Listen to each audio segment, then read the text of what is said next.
Olá, sejam bem-vindos à nossa Sala da Alma, mais um encontro, na Sala da Alma.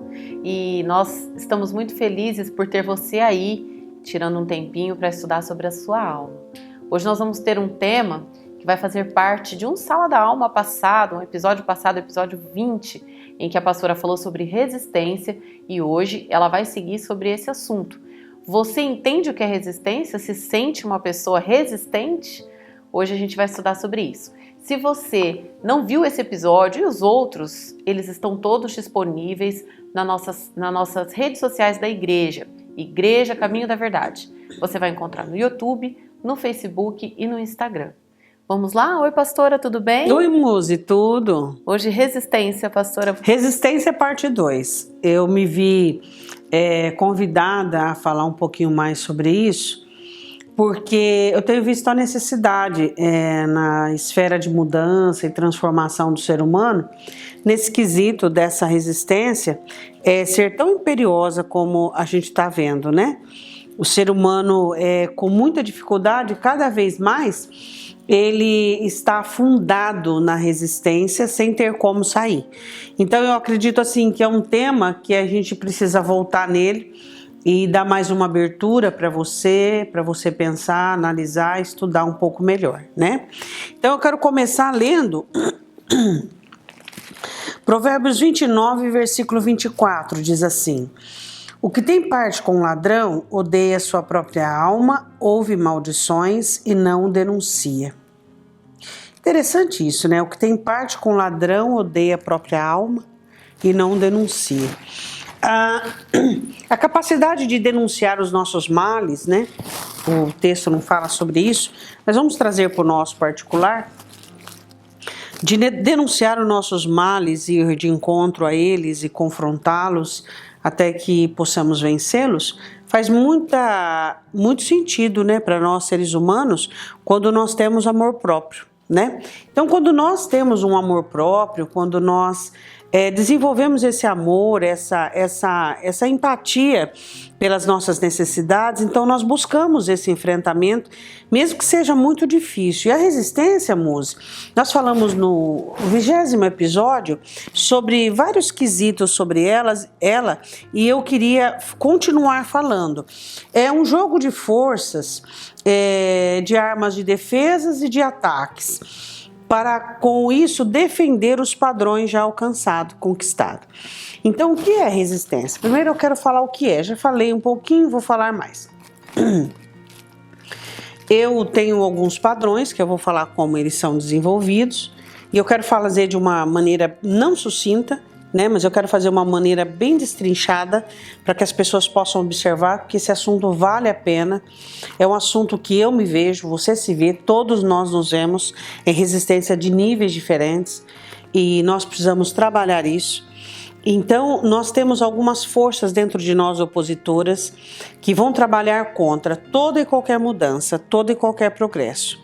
Essas forças são forças de defesa, tanto forças de ataque. Nós criamos padrões. Padrões são sistemas que criamos no decorrer da vida que estão inseridos em nossa personalidade. Então, os padrões eles estão tão inseridos dentro de nós que eles se tornam parte da nossa identidade.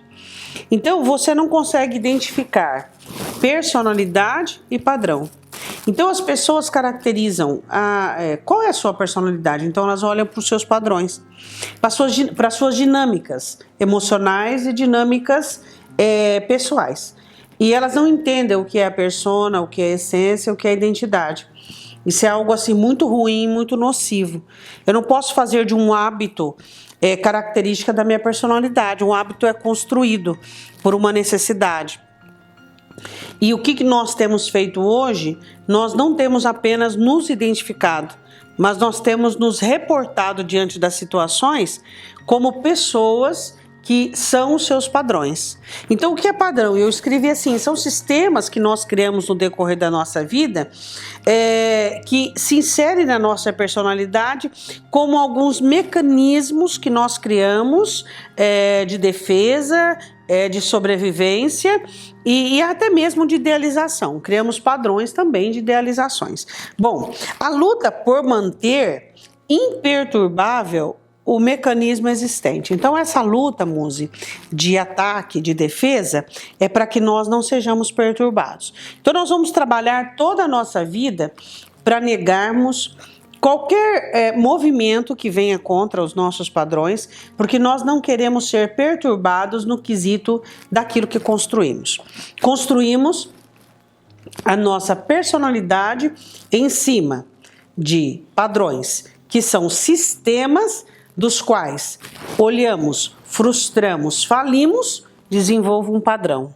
Fui rejeitada, tive uma frustração, construo um padrão.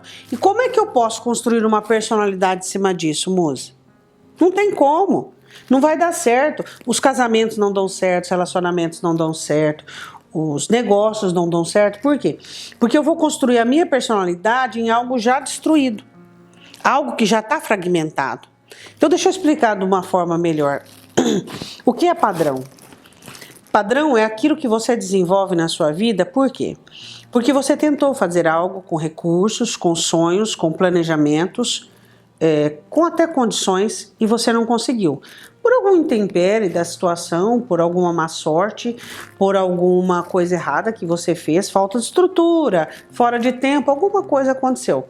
E você pega tudo aquilo e traz para dentro. E aí você começa a construir, como tijolinhos mesmo, um muro. Aí você investe em outra situação amorosa, você investe numa situação de trabalho, e você vai investir numa situação de religião, e você investe numa amizade. Tudo aquilo que foi destruído, você conclui e você traz para dentro, você forma um padrão, um conceito, um recurso que você tem para que você possa construir aí a sua vida, e você possa ter uma personalidade, e você possa vivenciar a sua vida. Pastor, então para a gente começar a entender os padrões, então assim, eu vou saber que eu estou agindo de acordo com o padrão quando isso parte de uma situação vivida? Uma situação vivida onde conscientemente ou inconsciente você capturou aquela informação e criou dentro daquela informação um padrão de conceito, conclusão e atividade. Então você vai começar a agir a partir daquilo que foi destruído. Então o problema das pessoas, Muzi, é assim, quando eu sofro alguma coisa, quando eu vivo alguma coisa que não deu certo, o que eu tenho que fazer? Eu tenho que estudar aquilo e não permitir que aquilo se torne uma frustração dentro de mim. Então eu tenho que analisar, eu tenho que observar, eu tenho que enxergar, eu tenho que ver que coisas ruins acontecem com pessoas boas, eu tenho que analisar se o tempo foi adequado, se os meios que eu usei foram adequados, eu tenho que analisar tudo isso e também entender que eu sou um ser humano e que eu cometo erros, né? Mas qual é a diferença dessa análise inteligente e de uma conclusão precoce, né? E imediata, onde eu olho para tudo aquilo e eu digo assim, não, isso não deu certo por isso, por isso, por isso, e eu preciso criar um mecanismo de ataque ou de defesa. Então eu vou desenvolver um padrão que vai se tornar entranhável dentro da minha alma, caracterizando então a minha personalidade. Então aí eu vou achar que eu sou um padrão e eu não sou um padrão. Padrão eu desenvolvi a partir de uma luta, de uma busca de sobrevivência. Eu usei recursos, né, do lado de fora que não deram certo, do lado de dentro, e amontoei isso tudo e criei um padrão de existência. Deu para entender? Sim. Então estamos começando a entender. Isso. A luta por manter esse mecanismo e esses padrões e essas dinâmicas vivas e ativas se chama resistência, né? Então a resistência é o que é? Ela é uma luta para eu manter o meu padrão. Então, na verdade, eu não estou defendendo e nem estou lutando a favor da minha pessoa. Eu estou lutando e defendendo a favor do meu padrão, né? Então, por isso que as pessoas têm tanta dificuldade de mudar, porque os padrões é tudo aquilo que elas identificam como elas mesmas, né? Então, quando você ataca os padrões delas sem você perceber, causando um confronto, desafiando ela, e ela já te vê de princípio como uma pessoa, um adversário. No segundo nós vamos falar sobre isso, no próximo, né? Mas antes vamos continuar aqui. Bom, essa força de defesa, de ataque, se opõe a todo tipo de liberdade e procura manter, eu falei disso no 20º, o status quo, ou seja, o estado das coisas. Por que as pessoas têm tanto medo de mudança? Por quê? Porque o estado das coisas dá uma falsa segurança. Então, o novo, o inusitado, diferente, um terreno que eu ainda não percorri, que eu não visitei, ele me traz insegurança, moça. Ele me traz um medo, porque é um desafio para mim. Nada melhor, né? Conscientemente falando, as pessoas pensam assim: nada melhor que tudo estar de acordo com aquilo que eu já tenho domínio e tenho controle. Mas é o contrário, né? Eu só vou alcançar uma mudança e um crescimento e um amadurecimento quando eu olho para as coisas que estão diante de mim como um desafio e eu acredito que eu sou capaz de enfrentá-las, eu sou capaz de dar uma resposta favorável àquelas situações. Por quê? Porque eu percebo que o universo, o mundinho que eu vivo, é um mundo muito frágil, muito fraco. Né? Então, quando eu resisto a essa liberdade, a essa libertação, por quê? Porque eu quero manter o estado das coisas. E isso é uma característica muito pertinente nas pessoas que têm resistência. Elas são muito resistentes à mudança. Elas não aceitam, elas abrem mão de casamento, de trabalho, de progresso, de grandes oportunidades por conta de manter o estado quo, que é o estado das coisas onde elas estão, entende? Sim, até porque fica confortável, né? Como a senhora está explicando, isso vai se tornando tão parte da personalidade que é a forma como ela sabe viver, né? Parece que se tirar aquilo da pessoa, ela não sabe perde nem... a essência, perde a essência totalmente, né? Porque ela faz daquilo a personalidade dela. E quando você vai contrastar ela ou confrontar ela com respeito à mudança, ela acha que você está lutando contra ela. Você não está lutando contra ela. Você está lutando contra um padrão viciante, um padrão formado, um padrão que foi construído a partir de coisas destrutivas. Se você observar o seu padrão, e quando eu observo os meus padrões, você fala, opa, peraí. Esse padrão aqui tem uma coisa errada, né? Então, o padrão, você percebe que é um sistema de hábitos que você cria dentro do que você pode, dentro do que você consegue, dentro das suas conclusões, e dentro dele não vai ter desafio. E dentro dele não vai ter contrariedade, então não é bom para você. Se você busca crescimento, é o que nós temos que buscar. Se nós buscamos mudança, é o que nós temos que buscar para melhorarmos, não para os outros, para nós mesmos, nos tornarmos pessoas mais vencíveis, que vencemos mais situações, pessoas vencedoras, né? Que vamos vencendo cada vez mais. Então, se você observar o seu padrão, ele é totalmente estreitado, né? Ele é totalmente blindado, totalmente guardado por você. Para quê? Porque você vai criar forças de resistências, tanto de ataque quanto de defesa, para mantê-lo da maneira que ele está. A senhora deu uma dica agora importante para nós, né? Quando nós estamos seguindo esse padrão, a nossa tendência é que tudo contribua para que, né, tudo fique fácil, né? Dentro daquilo que me faz confortável, do que não me desafia, não me tira do meu lugar de conforto ali, né, pastora? E se nós formos analisar, Muzi, muitas pessoas não têm mais uma personalidade, não têm mais uma identidade, não têm mais uma essência, elas se abandonaram por conta dos padrões. Então eu peguei o resultado das coisas que aconteceram comigo. Às vezes as pessoas até amontoam coisas boas, mas na maioria das vezes são coisas ruins, negativas, então elas vão acumulando aquilo e formam um padrão de existência, e aí cria-se uma resistência para proteger aquele padrão, que são hábitos emocionais que a pessoa constrói em cima daquilo. Até para se relacionar, então, né, pastora? Porque aí eu vou buscar alguém que sigam os padrões, né? Principalmente nos relacionamentos, música. Principalmente afeta os relacionamentos diretamente. Por quê? Porque uma pessoa, quando ela tem um padrão, você não consegue mudar, você não consegue alterar, enquanto ela não for consciente disso, e você vai ter dificuldades nos embates, nas discussões e na tentativa de trazer essa pessoa para uma lucidez. Entende?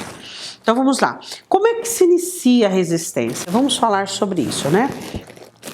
Então vamos lá. A resistência, ela inicia o seguinte: é um acúmulo de experiências onde nós sofremos a indiferença alheia, onde sofremos a não adesão, as pessoas não aderiram aos nossos sonhos, não aderiram às nossas empreitadas na vida.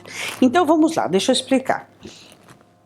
Eu crio resistência com respeito à mudança com respeito ao crescimento, ao amadurecimento, quando eu começo a colecionar as experiências minhas, onde eu não tive das pessoas a compreensão, a participação, o interesse em minha vida.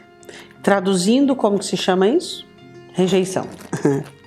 Então, quando eu sofro rejeição, eu crio resistências. A rejeição, ela faz com que eu crie resistências, e a rejeição tanto consciente quanto inconsciente. Eu crio resistências para o progresso e para a mudança. Por quê? Porque o meu casulo de padrões será o meu lugar preferido e meu lugar de segurança, o lugar onde eu não serei afetada.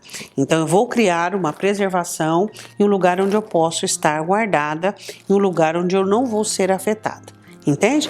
Então, as pessoas não participaram dos meus planejamentos, dos meus sonhos, das minhas ilusões, dos meus projetos. Então, eu me senti o quê? Uma pessoa rejeitada.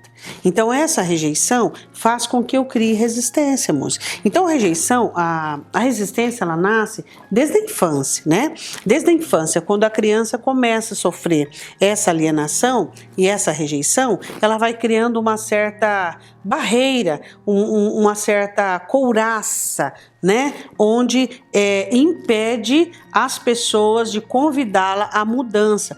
Ela tem aversão a qualquer mudança por conta que quando ela saiu para fora, porque nós saímos para fora, né? Nós saímos por meio de projetos, de sonhos, de relacionamentos, de convivência. Você percebe a inocência da criança, né? Então a criança, ela sai para fora, ela está aberta, né? A todo relacionamento ela está aberta e ela convida as pessoas para entrar em sua festa, ela convida as pessoas para participar da sua vida. Isso acontece na infância e vai percorrendo. Só que quando ela percebe essa alienação, ela percebe essa ausência de interesse das pessoas em tudo aquilo que ela sonha, planeja então ela cria-se essa resistência com respeito ao ser humano. Para se proteger, então, a princípio, né, pastora? A princípio é um mecanismo de proteção, só que esse mecanismo de proteção vai criar várias situações negativas. Por quê? Porque ela vai inibir todo o crescimento e todo o amadurecimento e colocar a perder situações que deveriam trazer-lhes alegria, e elas vão trazer. Pessoas que têm resistências atuantes, elas fazem outras pessoas sofrerem. Por quê? Porque elas não conseguem reproduzir, ou elas não conseguem identificar-se ou então devolver aquilo que o outro espera dela. Ela cria uma resistência e ela se torna, em alguns casos, até mesmo uma pessoa gélida e fria. Ela é capaz de passar por cima de um amor, é capaz de passar por cima de um bom sentimento para proteger o seu padrão. Então é muito grave a resistência, por isso que eu resolvi voltar no assunto, fazer a resistência parte 2 e parte 3. A gente fala, né, no começo a gente começou o Sala falando se as pessoas são resistentes. De início a gente ouve isso, a gente pensa, eu sou forte, porque se associa a resistência à força. Mas é uma força contrária, né, pastora? É uma força que, na verdade, ela traz a pessoa se torna atrofiada para poder lidar com a própria vida. Então, essa resistência que falamos não é a resiliência, né? Não é a autoabnegação, onde você tem maturidade, não. Essa resistência é o embate com respeito à mudança, aquilo que é bom. Você nega o que é bom, você nega o chamado do bom, porque você evita a qualquer custo, Muzi, a mudança e o crescimento. Pastora, pessoas resistentes não conseguem construir a própria vida, né? Como que isso funciona na vida atuante assim mesmo? São pessoas que têm dificuldade de construir para fora?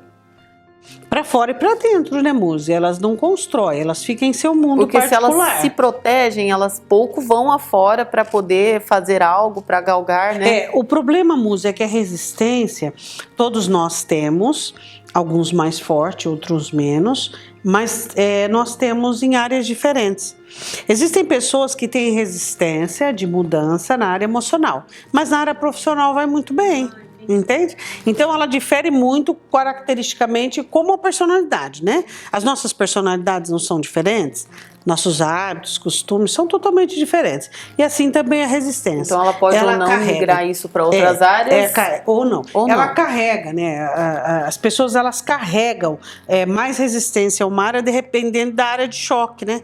Dependendo da área onde ela foi mais abalada, frustrada, né? Entristecida, ela carrega mais essa condição de resistência, né? Então, eu falei que é um acúmulo de indiferença alheia, tal. Reivindicações, nós temos reivindicação secreta dentro do nosso coração, Muzi, sobre a vida. Todos nós nascemos com exigências, reivindicações, né? Nós queremos ser felizes, queremos ser amados, queremos estar seguros, queremos o melhor. Então, o que acontece? Quando nós temos essa negativa do alheio, nós ficamos melindrosos, né? Então, quando nós encontramos pessoas que nos contestam e que nos ignoram essa exigência com respeito à vida, o que acontece conosco? Nós nos voltamos para dentro, criando então a força defensiva da resistência e também a força de ataque. Essas ofensas que as pessoas fazem são ataques à pequena estrutura que está sendo formada. Então, vamos supor, você vê uma criança, então ela é toda aberta para sonhos, objetivos. Quando ela sente a negativa do alheio com respeito à estrutura dela de segurança, de sonhos, de projetos, é uma estrutura ainda muito iniciante, muito apequenada, muito sensível. E aí, quando ela sofre esse ataque, o que acontece com ela? Ela aprende uma lição, entende? Então, ela conclui lições de se autoproteger, de se fechar. Então ela diz, não, eu preciso me fechar, porque eu me fechando eu me protejo. E aí vão criando as bases da resistência. E isso tem estágios, pastora? Ela pode, por exemplo, ser alguém assim que se fecha constantemente na resistência, e à medida que ela vai ganhando força, ela consegue ir um pouco mais nesse embate? Ou a resistência não, ela é progressiva? Ela é progressiva. Ela é progressiva, que eu até quero fazer uma sala sobre um dos progressos da resistência, que é a limitação. Ela vai até chegar à limitação, entende? Ao autotolimento. Ela acontece isso. Então, nós temos reivindicações com respeito à vida, essas exigências que temos, todos nós temos. Queremos ser amados, queremos ser felizes, queremos estar seguros. E quando na infância nós temos essa negativa, então aí começa a iniciar-se esse capítulo na nossa vida de resistência. Bom, esses exercícios, eles irão formar então a famosa resistência. A resistência ela é destrutiva. Por quê, Muzi? Porque ela recusa as forças construtivas que visam o crescimento, o amadurecimento, a frutificação, entende? O desenvolvimento da pessoa. Então, eu sou uma pessoa que eu ainda estou em desenvolvimento, você é uma pessoa que ainda está em desenvolvimento. O que significa o nosso desenvolvimento? O nosso amadurecimento, o nosso crescimento, para nos tornarmos pessoas melhores para nós mesmos. Então, a resistência é destrutiva, por quê? Porque ela inibe, ela recusa qualquer chamamento para o crescimento, para a mudança, para a transformação. Frequentemente, elas entram na alma do indivíduo sem ser reconhecidas como tal. Por exemplo, se você for pegar uma pessoa e você olhar para ela e você dizer assim, olha, você é uma pessoa que você é resistente à mudança, você é resistente ao crescimento, ela dificilmente aceita. Por quê? Porque a resistência, ela é feita de padrões. Então, ela se mistura de uma maneira tão forte com a personalidade que a pessoa confunde como força, ela confunde como incisão, ela confunde assim, diz, olha, aquela pessoa tem uma personalidade forte. Mas o que ela tem? Ela tem resistência à mudança, resistência ao novo, resistência àquilo de ouvir, você está errado, você está errada. Por exemplo, quando você ouve, em que área que você ouve, você está errado, você está falhando, o que te ofende muito? Essa ofensa é um sintoma, nós vamos falar do sala próximo, é um sintoma da resistência. Sim, porque como a senhora disse, pode ser uma defesa quanto um ataque. E no caso é um ataque. É um né? ataque. A pessoa se defende, fica ofendido. A resistência, ela atua dentro da alma e muitas vezes ela não é percebida pela pessoa. Por quê? Porque ela está se misturada ali, né? Então, o que as pessoas fazem? As pessoas criam métodos de mudança, dando resposta a si mesmo e às pessoas, tá? Então, o que é um método de mudança? Tipo, o que seria a minha mudança? Seria eu mudar para manter meu casamento, né? A pessoa que está comigo está pedindo para eu mudar, para eu melhorar. Mas o que eu faço? Eu me separo e eu mudo de cônjuge. Eu estou mudando. Entendeu? Então, o que mais as pessoas fazem, elas criam métodos de mudança para que elas deem uma satisfação.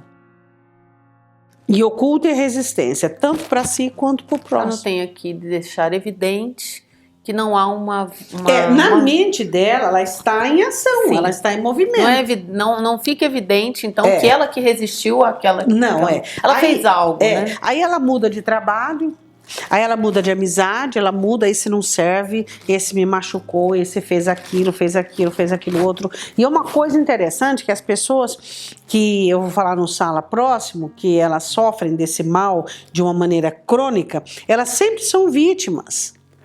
Elas sempre olham para o outro e vê que o outro. Então ela sintetiza tudo no outro. Então tá, uma das razões de não serem reconhecidas é que é ativado processos defensivos, como eu estava dizendo. Por que a resistência ela não é reconhecida? Porque ativa-se quando você ofende ou você entra no território da resistência de uma pessoa, naquele momento todos os soldadinhos de defesa e de ataque da resistência começam a atuar, entende? Eles começam a trabalhar e aí começam a levantar-se mecanismos de defesas, mecanismos de ataques, para quê? Para defender padrão. E aí haverão justificativas imensas, inúmeras da minha fugas, razão. Transformações, situações onde ficará subentendido que houve mudanças, mas que na verdade a verdadeira mudança foi recusada. Bom, os sintomas são desencadeados quando as exigências secretas são reveladas. Então, quando os sintomas da resistência, que eu vou falar no próximo Sala, aparecem. Quando as exigências secretas que eu tenho, porque eu tenho exigência secreta, aquela exigência que eu tinha lá na infância, ela continua dentro de mim. Só que ela vai sair de uma outra forma agora. Eu ainda tenho exigência de ser feliz, eu ainda tenho exigência de ser amada, eu ainda tenho exigência de segurança, eu ainda tenho exigência, entende? Então, essas exigências, elas não irão sair de uma forma clara, evidente. Elas vão ser veladas por como? Cobrança. Então eu vou inventar mecanismos de fazer com que as outras pessoas se tornem responsáveis pela minha necessidade. Entende? Mas desde que você não queira a minha mudança. Então eu crio um mecanismo tanto de defesa quanto de ataque para ficar numa zona de conforto e eu fazer com que as pessoas que estão ao meu redor elas entendam e sirvam-me. Tá? E me supram as minhas exigências. Pastora, às vezes alguém pode estar nos ouvindo e pensa assim, mas não é normal, pastora, termos esses desejos, exigências? Eu quero ser feliz, eu quero tantas outras como a senhora colocou. Não é normal termos isso? O errado é de quem cobramos, aonde buscamos, é isso? Você poderia olhar para a Musa e dizer, e aí Musa, é isso aí. Tem gente que fala, a Musa parece que está perguntando aquilo que eu queria perguntar. Então tá, é errado você querer ser feliz, ser amado e ter segurança? Não, nenhum erro. É errado você querer isso sem ter feito o ato primeiro. Quando você se ama em primeiro lugar, não haverá cobrança do amor do outro, haverá construção.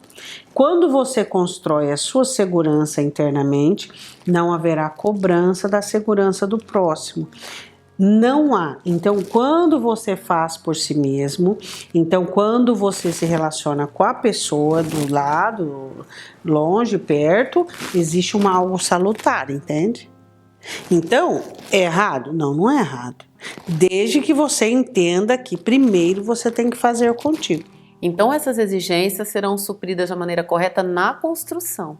Por isso que cria-se a resistência, para que a gente fique sendo alimentando isso de maneira... Isso, pelos outros. Pelos outros. Os outros. Eu quero que os outros façam por mim o que eu não faço, tá? O que eu não faço, eu não quero fazer e eu não sei fazer, então eu quero que os outros façam por mim o que eu não faço.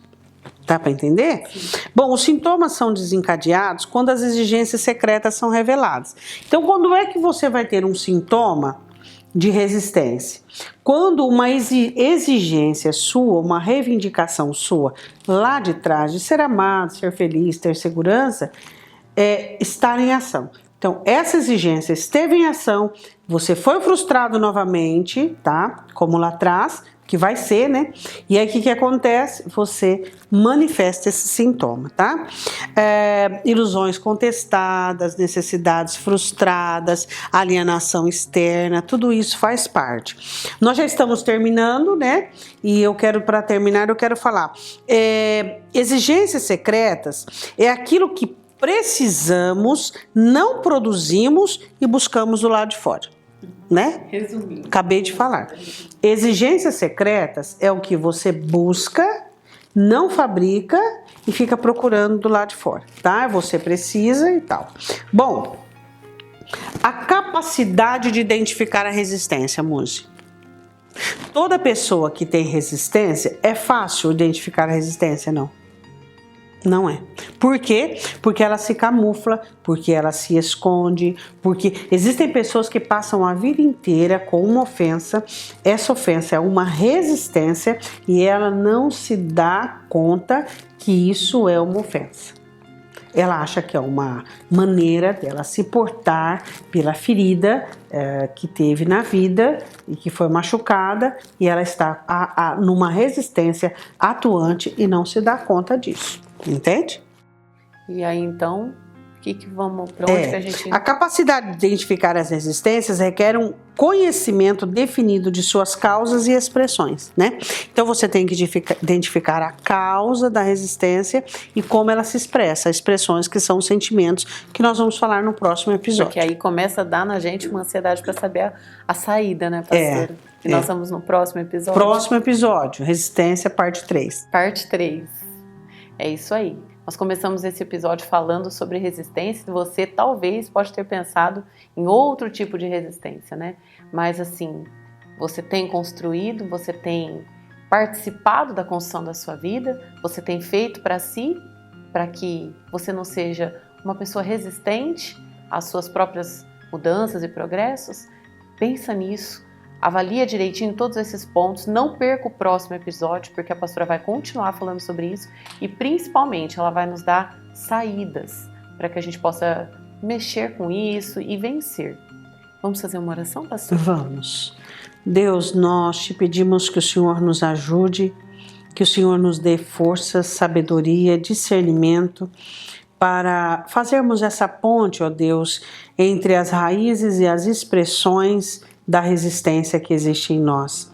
Senhor, não permita que possamos ser envolvidos, embaraçados em sistemas tão complexos de dentro da nossa alma que percamos a oportunidade de liberdade, de libertação e de mudança.